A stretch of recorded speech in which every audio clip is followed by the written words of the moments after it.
Sheikh Mujibur Rahman's assassination in 1975 marked the first direct military intervention in Bangladesh civilian politics. Amid protests in Bangladesh, Sheikh Hasina resigned as Prime Minister and traveled to India for safety. Nearly 48 years ago, she spent time in exile after her father, Sheikh Mujibur Rahman, along with her mother and 3 brothers, were assassinated on August 15, 1975. Rahman, revered as Bangabandhu, who became the first president of independent Bangladesh, was assassinated by a group of Bangladesh army personnel who stormed his Dhanmondi 32 residence as part of a coup. His assassination marked the first direct military intervention in Bangladesh civilian politics, and then Commerce Minister Khandakar Mostaq Ahmad had seized power, declaring himself head of the interim government, a position he held from August 15, 1975 to November 6, 1975. Throughout his political career, Mujib served as either the president or a prime minister of Bangladesh,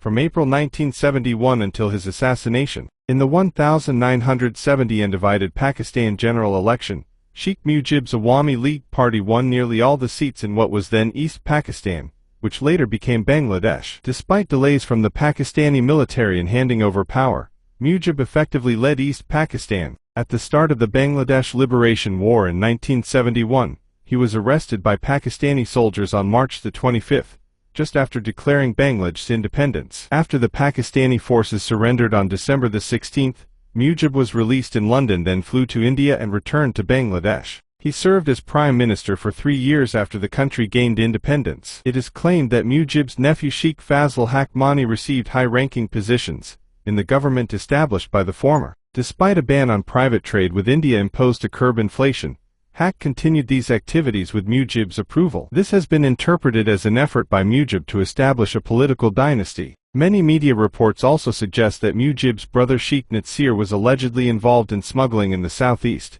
His wife profited from World Bank contracts, his son Sheikh Kamal was linked to criminal activities, and his nephew Sheikh Moni was rapidly gaining power and wealth. Sheikh Mujib was a popular and charismatic leader in the early 1970s. He spent over 12 years in prison under British and Pakistani rule. He managed to build good relationships with many countries, promoting a policy of friendliness and avoiding hostility. Media reports also reveal that for military units disgruntled with Mujib's government entered Dhaka. The first group attacked Sheikh Mujib's residence, where they killed him following a confrontation, and proceeded to murder all family members and staff present, including a pregnant daughter-in-law. At the time of the attack, Hasina was abroad and spent the following 6 years in exile. During her time away, she was elected to lead the Awami League, the political party founded by her father, which had become the largest political organization in Bangladesh, and later on she became the Bangladesh Prime Minister. But Sheikh Hasina resigned and fled the country today on Monday, the 5th of August 2024, after hundreds of people were killed in a crackdown on demonstrations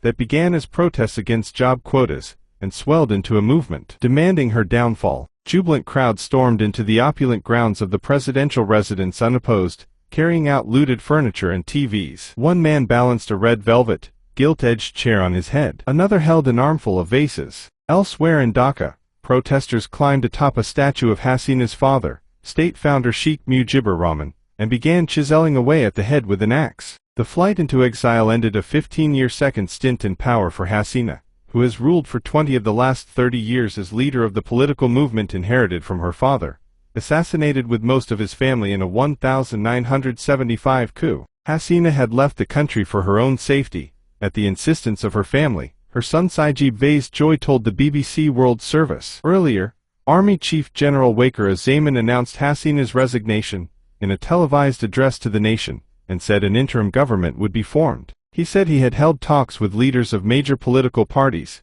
excluding Hasina's long-ruling Awami League, and would soon meet President Mohammad Shabuddin to discuss the way ahead. Bangladesh has been engulfed by violence since student protests last month against the quotas, which reserve some public sector jobs for veterans of the country's 1971 War of Independence from Pakistan, seen as favoring allies of the ruling party. The protests escalated into a campaign demanding the overthrow of Hasina, and were met by a violent crackdown, in which about 250 people have been killed and thousands injured.